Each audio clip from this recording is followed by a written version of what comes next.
Hey guys, let me take you back in time for just a second. I grew up in an era of gaming where open world adventures were technologically unthinkable. If you had pitched the idea back then, the general gamer would have scoffed before promptly reminding you that every game has a loading screen practically every time you move from room to room. That was the reality back then, but today we get to explore fully realized and magnificently expansive worlds pretty regularly. In fact, for many gamers, the absence of an open world to explore can be a deal breaker. I don't personally fall into that camp, but I can certainly see the appeal and the value for money of an open world title. Well, with that notion in mind, we turn our attention to open world RPG experiences. There have been some truly masterful entries to the subgenre in the last decade or more, and we thought it only right to share those with you, offering fans of RPG Informer a comprehensive list of all the best open world RPGs of all time. So join us. In at number 1 we have The Witcher 3 Wild Hunt. The Witcher as a series has always had a modest but passionate fan base. Inspired by the books of Andrzej Sapkowski, The Witcher tells the story of Geralt of Rivia and his many trials and tribulations of being a Witcher, this fantasy world's brand of monster hunter for hire. The original game and its sequel never quite penetrated through to the mainstream RPG scene, serving as one of those RPG hidden gems of the era, but The Witcher 3 Wild Hunt would up the ante, captivate the masses, and scoop practically every prize going in 2015, including the coveted Game of the Year award. You can't say that the game didn't deserve these accolades either, as the sheer scope of the world presented, the iconic quest lines that you embark on, the cast of memorable characters that you find, and the wealth of complex RPG systems implemented all culminate in a fantastic fantasy adventure like no other. It's a title so good it's inspired a Netflix original TV series, plus the game has some pretty wonderful DLC content to get stuck into as well. All in all, The Witcher 3 Wild Hunt is a must play for all RPG fanatics and an example of how to nail the open world format. I'll admit it's a little immersion breaking when Roach gets stuck on rooftops, but if even the bugs are enjoyable, you know you've got a good game on your hands. In at number 2 we have Assassin's Creed Valhalla.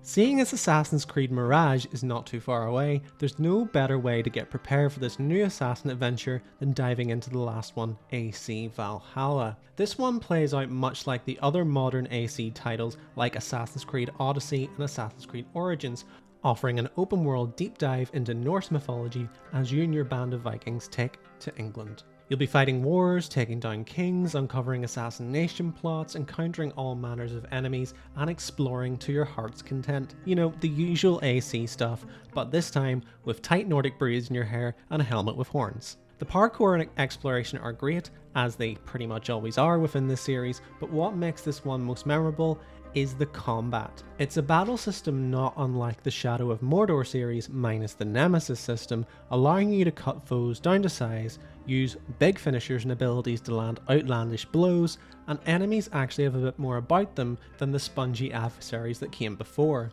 I'm not about to sit here and kid you by saying that I adore Assassin's Creed. It's been a very hit and miss franchise in my book, and Assassin's Creed 2 still stands as the series' peak in my eyes. But that being said, Assassin's Creed Valhalla is the first game in a long time that made me want to return to the series, and that in itself is worth a lot of praise. So if you're looking for a really good open world AC adventure, Valhalla is probably the one to go for. In at number 3 we have Xenoblade Chronicles 3. If you're familiar with the Xenoblade series, a series inspired by the wonderful RPG relic that is Xenogears, then you'll probably know that this is a JRPG meets anime adventure turned up to an 11, but in the best way possible, and Xenoblade Chronicles 3 raises the bar for the series once again. Story and world design have always driven this series, and it's no different in this latest outing, with a cast of iconic characters, plenty of hero quests and side content to get stuck into, and while the main story does take a second to get going, it ultimately delivers as well. That being said, it's the setting and the combat that steal the show. From a combat perspective, it's the quintessential meter management we know and love from past iterations, with new additions like Master Arts to keep things interesting. Then from an open world perspective, it's just bigger and better than ever before. The world of Aenos is a delight to explore with points of interest and battles waiting around every corner, not to mention the visuals and score making it simply amazing to stand still and do nothing in this game. If turn-based RPGs aren't your thing, I doubt Xenoblade will do much to change that, as it leans very much into these complex systems, but if you really love games of this nature, then you need to give this one a try. In at number 4 we have Metal Gear Solid 5, The Phantom Pain. It's an inclusion that's bound to divide opinion, as many have seen this change of tact, switching MGS from a linear, story-driven epic to an open-world, stealth-based RPG as a bit of a step in the wrong direction for the series.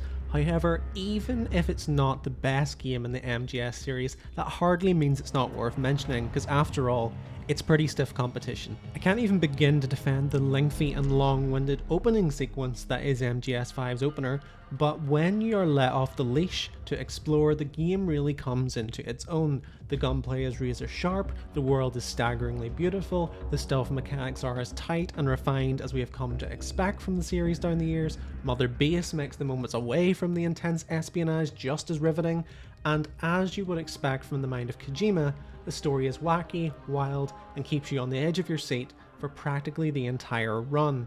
It may not be the MGS experience we know and love, but the fact that the series could pivot this dramatically with such grace shows that the MGS series is timeless and worthy of any RPG gamer's time. In at number 5 we have Legend of Zelda: Tears of the Kingdom.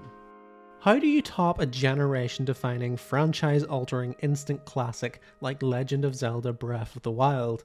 Well, by doing it again, and doing it better it seems. We all remember the sheer brilliance of Legend of Zelda: Breath of the Wild, a game that practically created the blueprint for modern open worlds and completely reformed in the mind of gamers what a traditional Zelda game could and should be.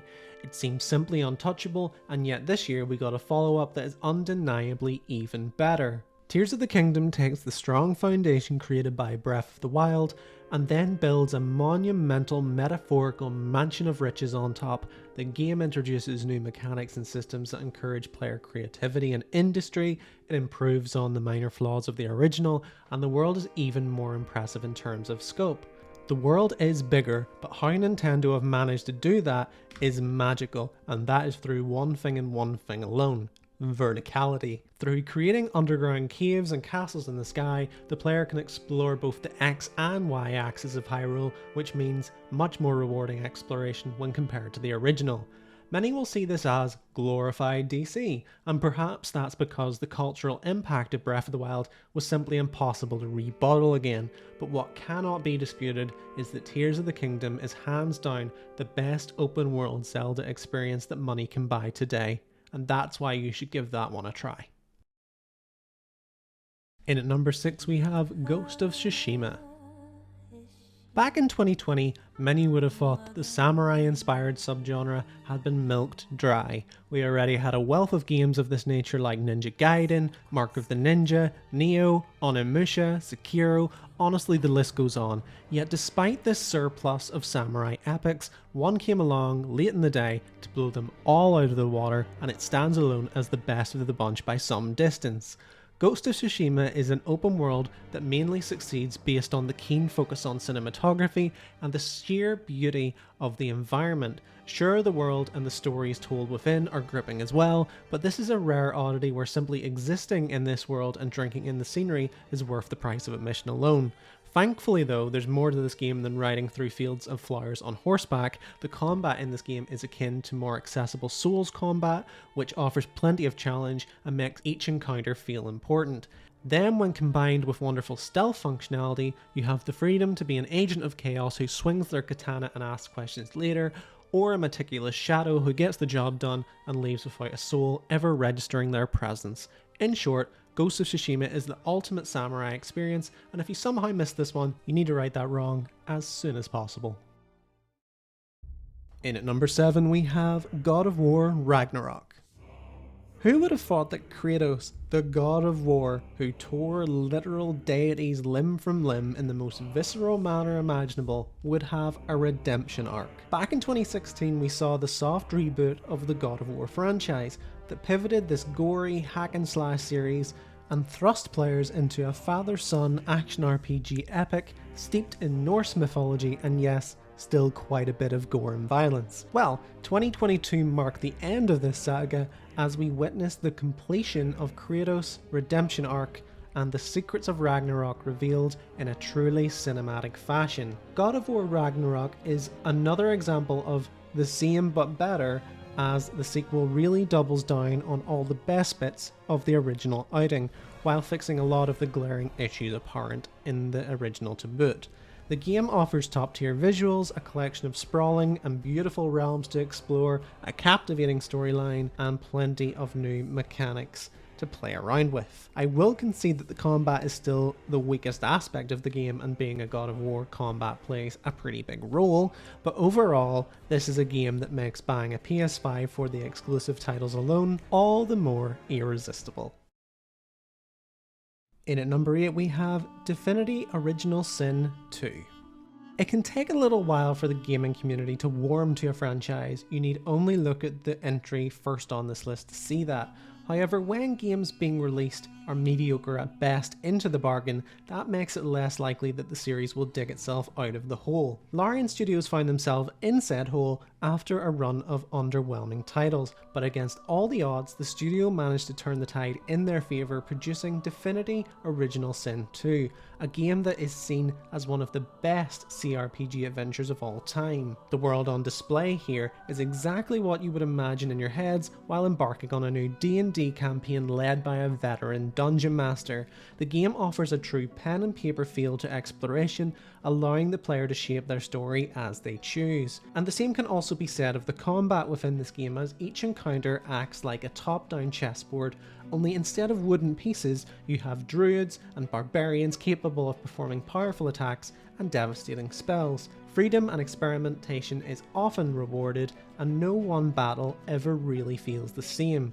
All in all, Divinity Original Sin 2 is a game that may just change your view on turn-based CRPGs altogether. Give it a chance and you won't be disappointed. In at number 9 we have Baldur's Gate 3. If you're looking for something like Divinity Original Sin 2, then look no further than the game that Larian Studios has conjured up to one-up their previous masterpiece. Baldur's Gate 3 is technically a follow-on from Baldur's Gate 2, but thankfully it's a self-contained story, which means you can hop right in without feeling completely out of the loop. However, what you will need to become familiar with is the basic rules of D&D 5e, as this is an adventure powered by Dungeons & Dragons rhetoric. It's all pretty well documented though, so if you're a well-weathered CRPG player, you should be able to navigate these systems just fine. Baldur's Gate is a triumph that brings D&D to the world of gaming in a seamless way, with combat akin to Divinity 2, encounters that play out with dice rolls that determine your fate, and a cast of characters that you can mould into a balanced and powerful party of allies. The sheer scale of the world and the content on offer is staggering, with over 200 plus hours of content to sink your teeth into, split across 3 separate acts. I won't spoil even a second of that for you, but know this, after you play this one, it may be hard for other fantasy RPGs to live up to this. You have been warned. In at number 10 we have Kingdom Come Deliverance. This one is a really hard sell, especially if you are someone who likes to hop into a world and feel like a superhuman champion of the realm right from the moment you pick up a sword. Kingdom Come Deliverance is a Slavic, historical epic that really errs on the side of realism to offer a gritty, survival meets RPG adventure, and while it's not for everyone, it's a novel and interesting RPG to say the least. The game has you play as a peasant named Henry and sees you go very slowly but surely from rags to riches as you become a core part of 15th century Bohemia's history. It's a title that feels more like live action roleplay than actually playing a high production value RPG, but it's a novelty that remains interesting throughout, as the intentionally cumbersome melee combat and the punishing survival mechanics woven into this RPG make it one of the most authentic and immersive games out there. I must repeat again, you might love this game and equally you might hate this game, as both are justified responses, believe me. However, I would urge you to try this one nonetheless. In at number 11 we have Middle-earth: Shadow of War. In a year where we were handed the steaming pile of proverbial that is Lord of the Rings Gollum, it's important to look back and remember that Lord of the Rings games have largely been pretty good, and Middle-earth Shadow of War is one such game. Shadow of War is the follow-up to the Game of the Year smash hit Shadow of Mordor, and it's a massive improvement on the original without stripping away what made the original so special in the first place. Combat remains slick with a battle system that's akin to games like Assassin's Creed, Ghost of Tsushima and the Batman Arkham series, plus the game is beautifully bleak and the game adds new systems while fixing and dumbing down the old ones. However, the main attraction, as was in the first game, is the Nemesis system, which is an endless supply of named orcs fighting to put your head on a stake. The system is what brought the original so many plaudits, as this procedural system effectively creates personal narratives and vendettas with what are effectively NPCs. It's masterful design and it's only more refined in the sequel, so if you're looking for a Tolkien-inspired open world to delve into, there's no better option than Shadow of War. In at number 12 we have Elder Scrolls IV Oblivion. I don't know if this is exactly sticking my neck out, but if I'm going to include an Elder Scrolls game on this list, and of course I am, then it has to be Oblivion. Skyrim Ultras, you have my sympathy, but no matter how passionate your rants are, I will not be swayed. The Elder Scrolls IV Oblivion was my true introduction to the series after being lost and overwhelmed in Morrowind years prior, and it's one of those magical once-in-a-lifetime gaming experiences I've been chasing ever since. With the brilliance of Jeremy Soule's soundtrack, the beauty of Cyrodiil to behold, and a cavalcade of interesting quests to embark on, Oblivion still stands alone as, in my opinion, the most complete and masterful Elder Scrolls entry to date. Has it aged poorly? Yeah, kind of. The combat is pretty one note, level scaling's a joke, and the groundbreaking Radiant AI is, well, let's just say, less groundbreaking today.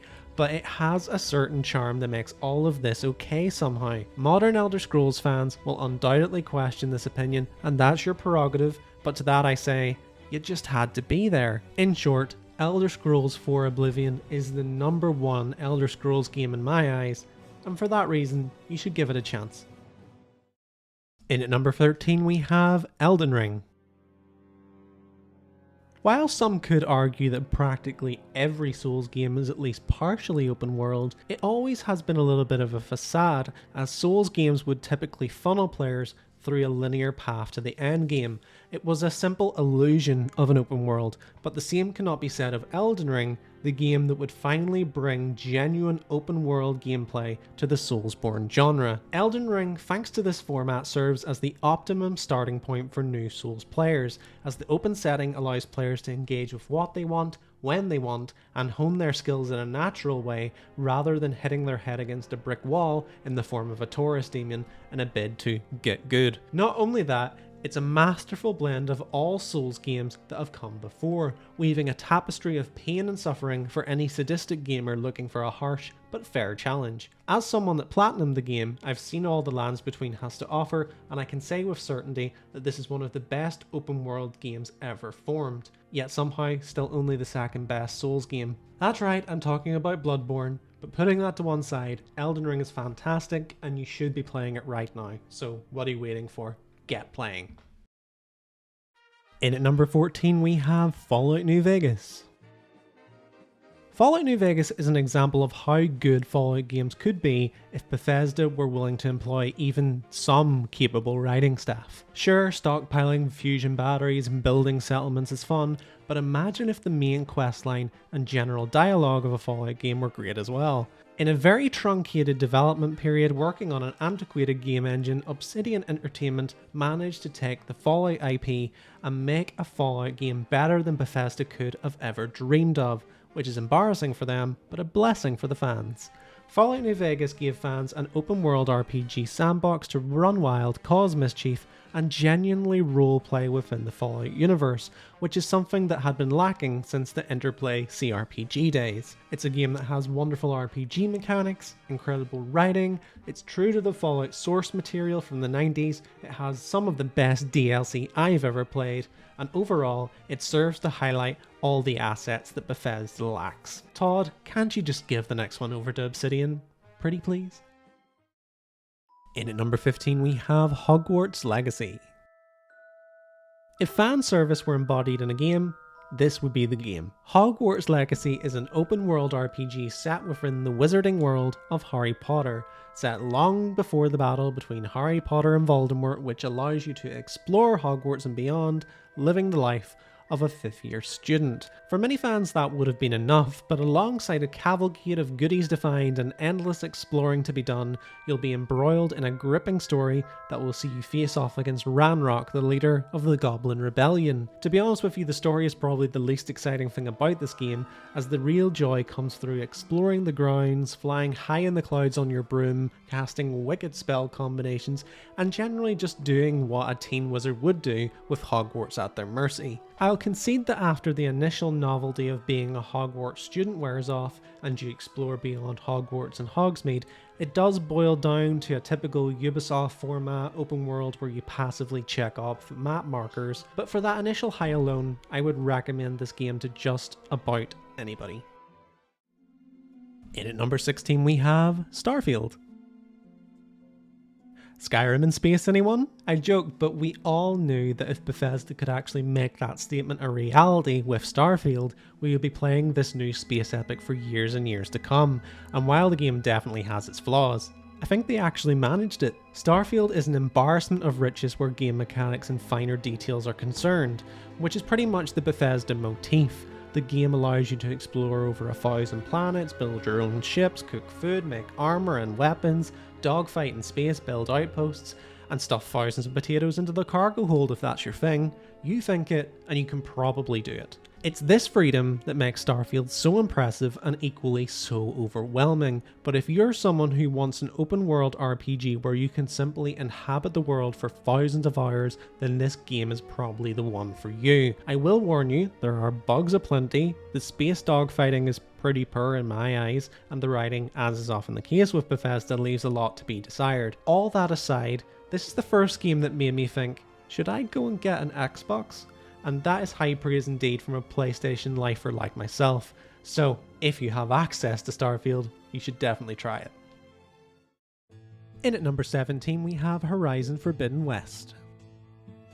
While I've never been a massive fan of Aloy as a character on account of her being an absolute personality vacuum, I still love the world of Horizon Zero Dawn, so my expectations were naturally high for the hotly anticipated sequel, which thankfully didn't disappoint. Speaking from a graphical standpoint, aside from perhaps Ghost of Tsushima and Red Dead Redemption 2, Horizon Forbidden West is perhaps one of the most graphically impressive games to ever grace our screens, which makes this expansive world a joy to explore. However, it's also the improved climbing and traversal, along with more complex combat options, bigger mechanical monsters to fill full of arrows, and a lot more side content than before to fill out the world, which makes this sequel a welcome one. I was skeptical as to whether the game could capture the same air of mystery and intrigue that the original managed, but it does manage that and gives each side character much more airtime, which is a blessing because, as mentioned, Aloy is about as charismatic as a Thunderjaw with a hangover. All in all, a great addition to the Horizon franchise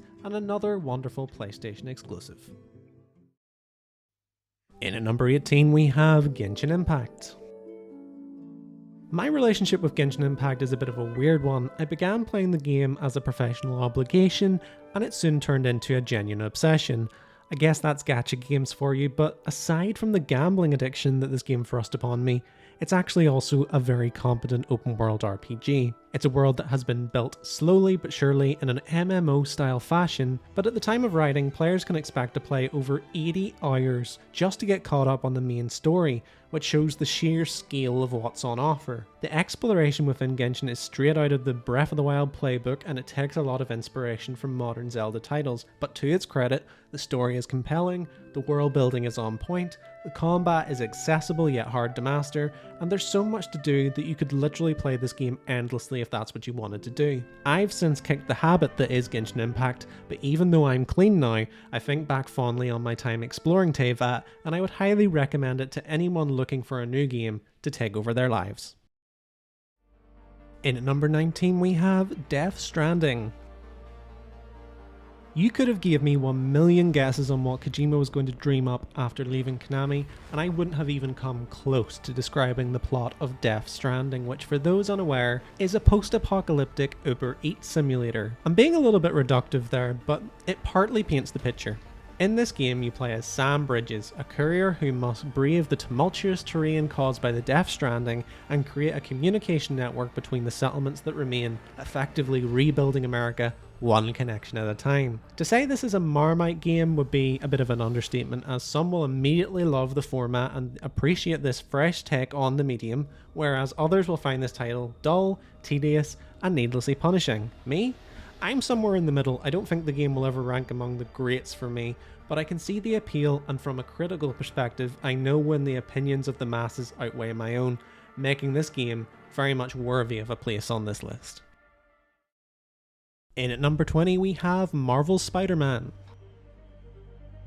As far as action RPG superhero games go, they don't really get much better than this.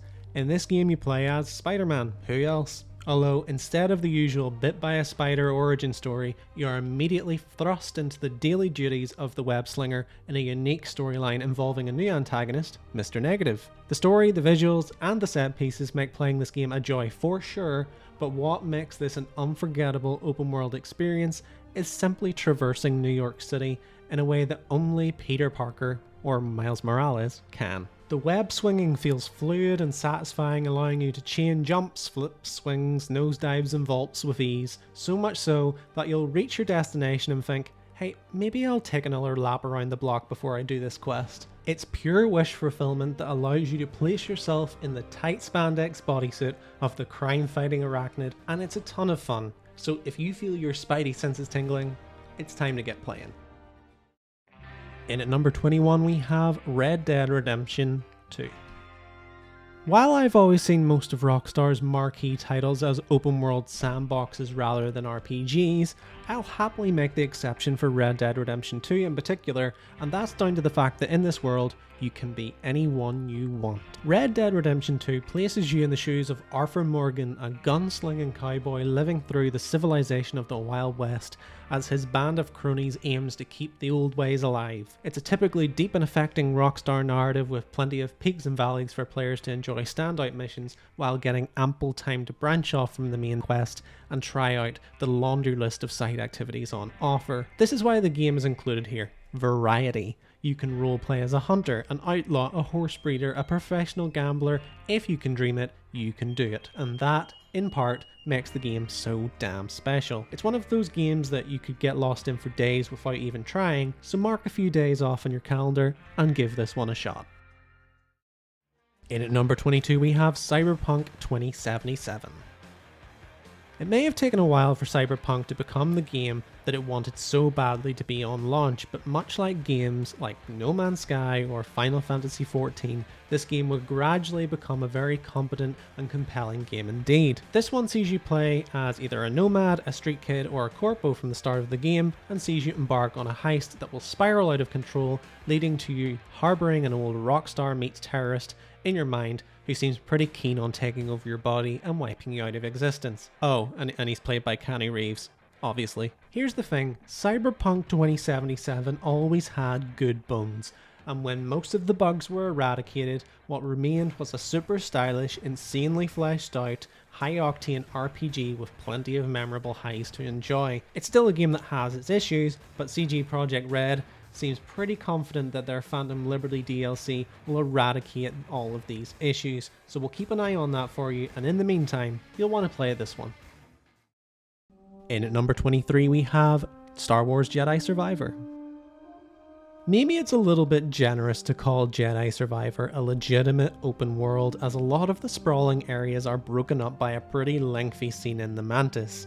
However, I think that due to the rewarding exploration on each planet and the sheer scope of planets like Kobo, for example, we can make the argument that this game belongs here. Jedi Survivor is the follow-up to Jedi Fallen Order, a game that I had very mixed feelings about. However, the sequel rights practically all the wrongs of the original, making platforming much smoother, making the world much more expansive with loads of side content, making combat much more varied and versatile, and making Cal Kestis a much more personable character. As much as earlier entry Hogwarts Legacy is a gift to experience for Harry Potter fans, Jedi Survivor feels like a love letter to Star Wars fans, offering some of the richest Jedi gameplay you'll find across the multitude of games the franchise has inspired. So, if you feel a disturbance in the Force and wish to right that with a long gaming session, then this is the one for you.